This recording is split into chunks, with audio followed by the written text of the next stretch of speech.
Hi everyone, in front of me I've got ZTE Blade V40s, and let me share with you how to check IMEI and serial number in this device.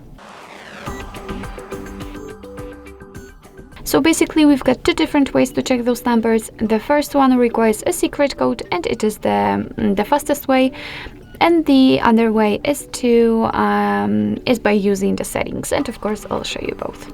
So let's begin with the secret code. In order to enter it, we have to open the dialer. So let's do it. Tap on the keypad, and the code for the IMEI info is *#06#. And as you can see, by this code we are provided with both IMEI numbers and also a serial number attached to this device. So let's tap on OK, and let me show you another way to check those numbers. It will be useful if for some reason the secret code won't work. So let's enter the settings. Here we have to scroll down to the very bottom to find About Phone. And as you can see right here, we've got both IMEI numbers for both SIM slots.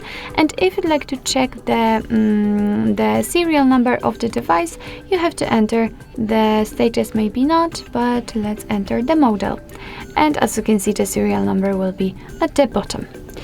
So basically that's all. This is how to check the IMEI number and serial number using two different ways in your ZTE Blade V40s. Thank you so much for watching. I hope that this video was helpful, and if it was, please hit the subscribe button and leave the thumbs up.